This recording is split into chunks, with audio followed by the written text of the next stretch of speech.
কিতাব যেটা শুধু আপনাকে সওয়াবের ব্যবস্থা করে দিবে না, আপনাকে অমানুষ থেকে মানুষও বানায় দিতে। সুবহান।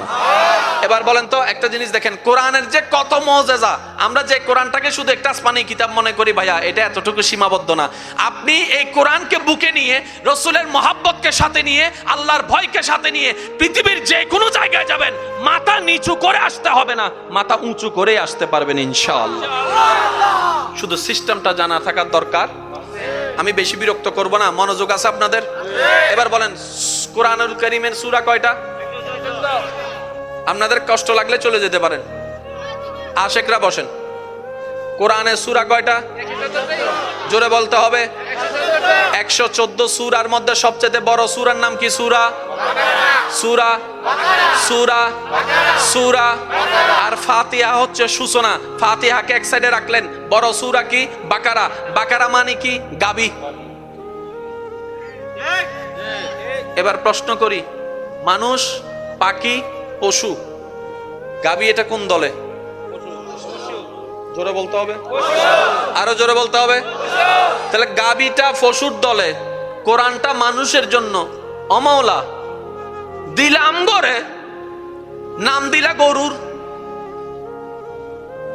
সুবহানাল্লাহ। কারণ এতটুক তো জানা আছে, আল্লাহ তাআলার প্রত্যেকটা কাজে কোনো না কোনো রহস্য, কোনো না কোনো কারণ আছে আছে আছে। আরেকটু জোরে, আরেকটু জোরে।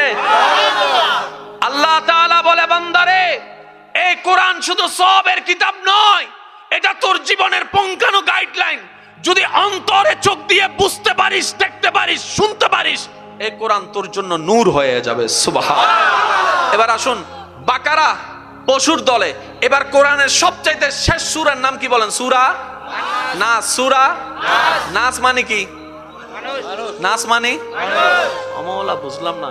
কোরআন এমন একটা কিতাব, পশু হইয়া পড়া শুরু করো, মানুষ হইয়া বের হয়ে যা। আর একটু জোরে।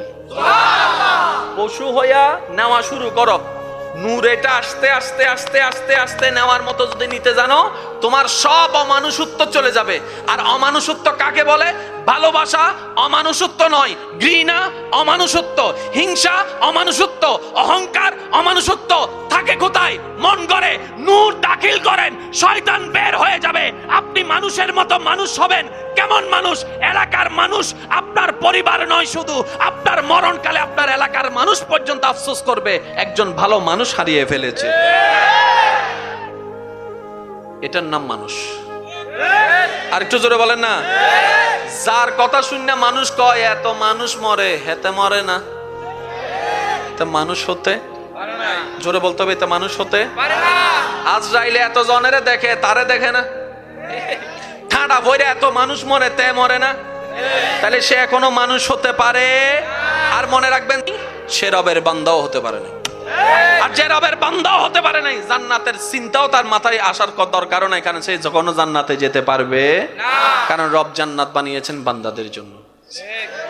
সুবহানাল্লাহ, জোরে বলেন। এই কথাটা কেন বলছি?